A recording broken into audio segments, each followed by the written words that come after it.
Whether you're looking for answers to specific life questions or seeking to become the best version of you possible, welcome to the Mental Breakdown and Psych Reg podcast, where we offer insight, information, and strategies based upon research and years of practice as clinical psychologists. So sit back, have a listen, and get connected with our hosts, Dr. Bernie Wilkinson and Dr. Richard Marshall. Welcome back. Richard, you gave it away yesterday that we were going to talk about, we were going to round out the week talking about depression a little bit more. You gave it away. No, not it. It's too late. If you go back and look at the tape, you'll see First that of all, moment. see, this is what happens. You'll see First of that all, moment. you can't look at the tape. You can only listen to it, first of all. No, you Second can of look all, how are you going to look at at it? Okay, go How are you ahead. going to look at the audio? Keep going. Folks, I wish that there was something I could do about some of Even this. if we listen to it, there's a point at which you give it away. We will We'll go through it. we will agree that you're wrong. So what we'll do now, though, is we'll talk about something else that we missed. This is like being at home. Even when you're right, you're wrong. That's right. We're going to talk about something we missed Which is? last Friday, March 17th. Oh, yes, we did. March 17th was World Sleep Day. There was something else going on that day that got... Oh, St. Patrick's Day. That's why we missed it. Is that why we missed it? I wasn't celebrating St. Patrick's You Day. had a though. green shirt on. Did I? You did. Okay. And that's why we missed it, because St. Patrick's Day became the topic of discussion. And so we missed this more important day because March 17th, last Friday, was also World Sleep Day. World Sleep Day. Yeah. And the significance of that is That the world is celebrating the importance of sleep. we need to Yes. take sleep more seriously. That's right. Okay, That's right. We tend to be sleep deprived. Okay, and that's not good for anybody. Students at all grade levels are sleep deprived. Right. Okay, and this accelerated curriculum and the accelerated rush to hurry these kids along, whether it's athletics or school, is also creating sleep deprivation. Right. Workers are sleep I was deprived. going to say, it's not just kids. It's we adults as well. That's right. And we're underestimating the effects of sleep deprivation. Right, And that's, right. And this, we're going to draw some stuff from this, an article from the website metro.co.uk. And in There's this, another one's from the United Kingdom. yes, and in this article, they talk about, and you don't really, I think that we intuitively know some of these things, but they really put some numbers to it, like the fact that over 2/3 of people with mental illness suffer from sleep problems. And you wonder which came first. Right. Is it? No. We were talking about the chicken or the egg. It's a chicken and egg problem. Are people who are depressed, are they less active because they're depressed, or are they depressed because they're less active?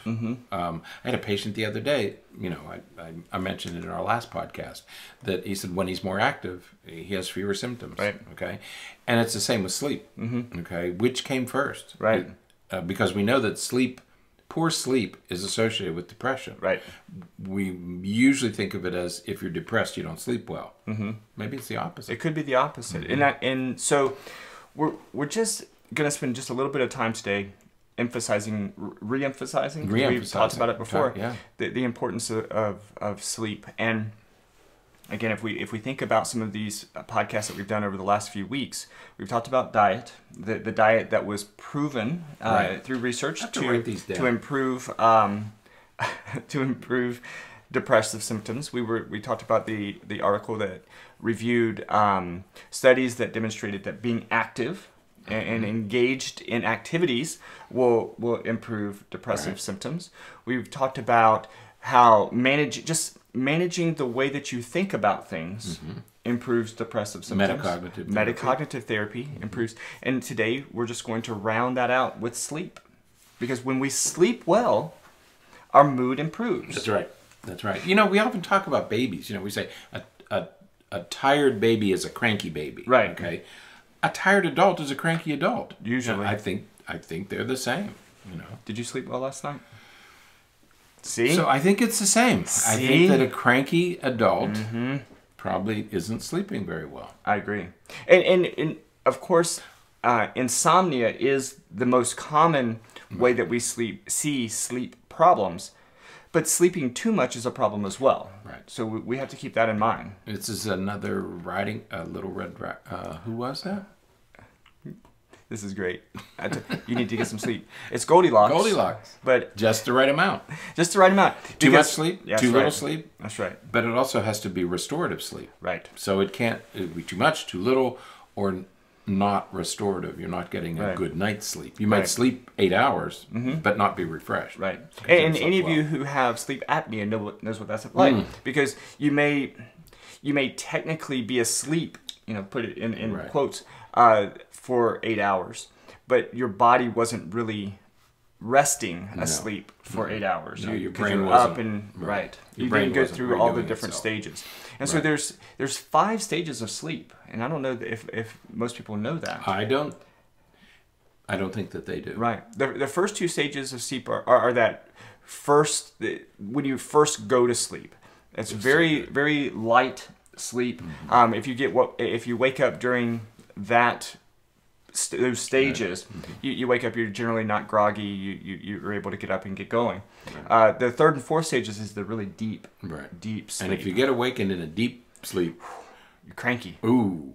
That's why that's where it comes from, waking a sleeping bear. Because if when the bear's hibernating, he's in that really deep sleep. Right. And that's when you don't want to wake them up because they're going to be really cranky. Don't poke a sleeping bear. That's right. Right.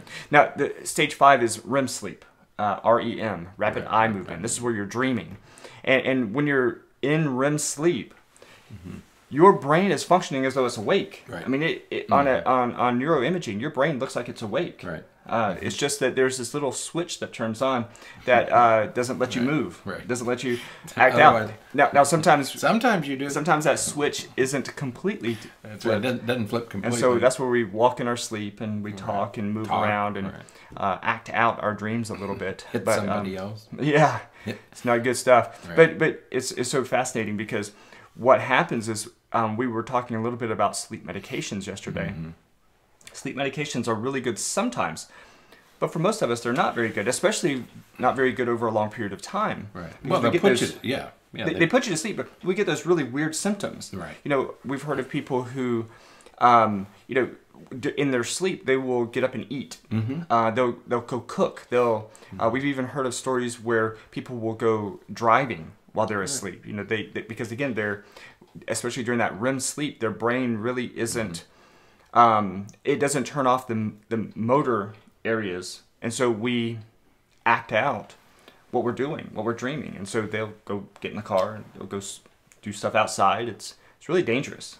Substance abusers call that blacking out, That's true. and they do the same thing. Right. They're not conscious, Right.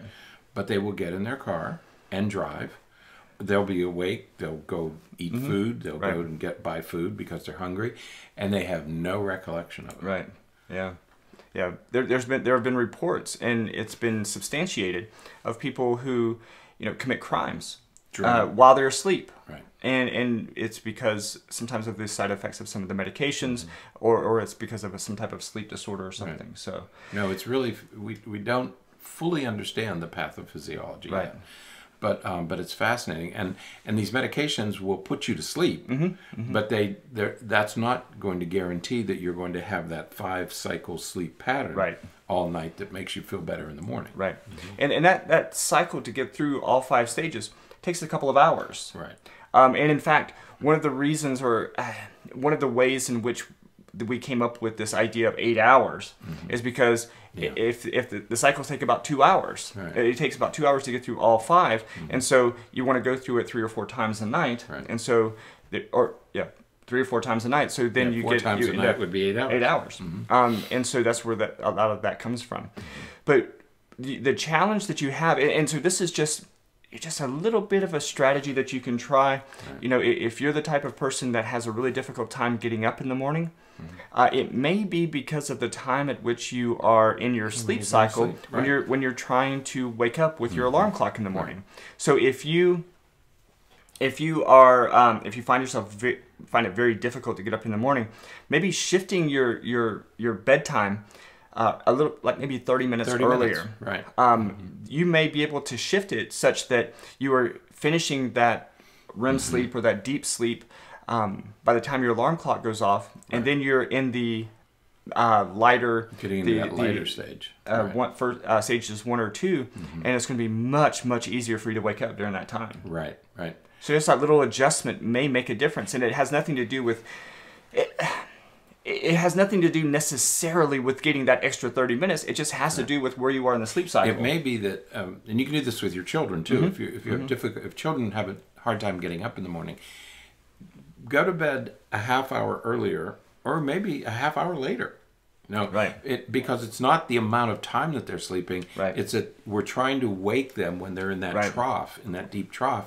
And it just, they don't want to get up then. Yep. Okay? Some parents that I've talked to have really found it ironic to suggest, they try to get their kid up, they don't have to leave until 8 o'clock. Right. And it takes about 20 to 30 minutes for their kid to get ready in the morning, typically, if the kid just does it and gets ready.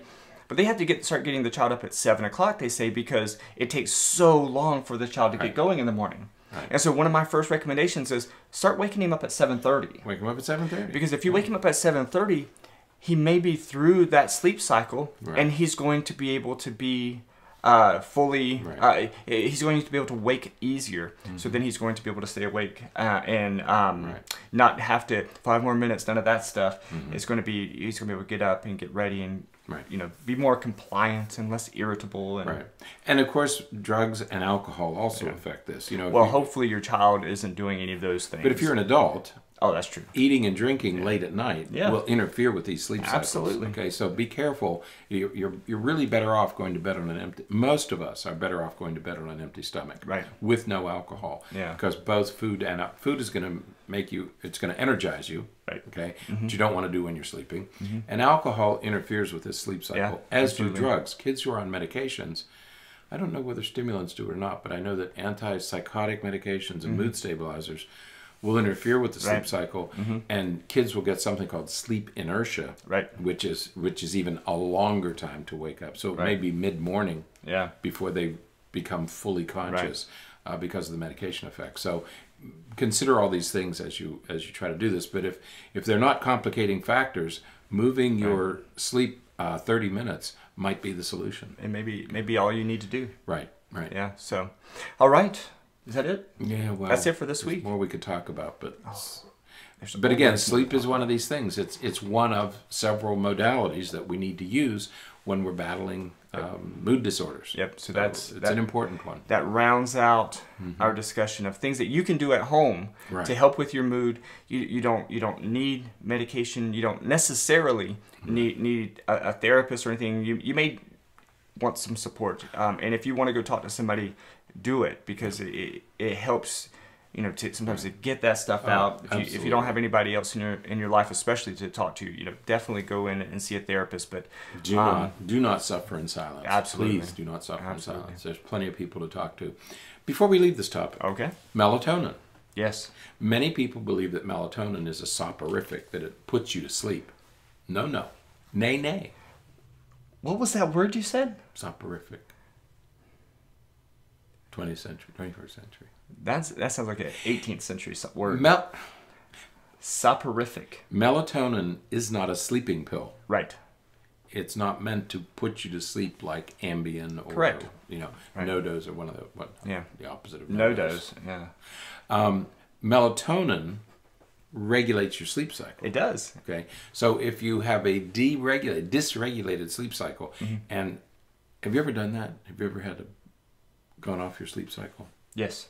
It's hard to get it back. Yes. It takes a long time. Yes. I mean, it takes weeks or months to re-regulate your sleep cycle. Melatonin will help with that. Right. So if you think you're having a sleep cycle problem, melatonin might be the solution. Right. And you only use it temporarily. You don't have to use it all the time. Just to get it back. Yeah. Right. You just use it for a short time just to get back on that cycle, and then you can stop taking it again. Because once you're, especially if you're sleeping okay, it's just there to get your but you have to. We've talked about it before, but you have to make sure that the room is dark, and you have to make sure that all the other aspects of good sleep hygiene is present because, if you take your melatonin, but then you leave all the Have your lights on and iPad, you're watching TV. TV's on, and you had a couple of drinks and you ate. It's not going to help all that much. So it's not going to do much. Yeah, you have to enjoy that other good sleep hygiene. Right. So, but okay.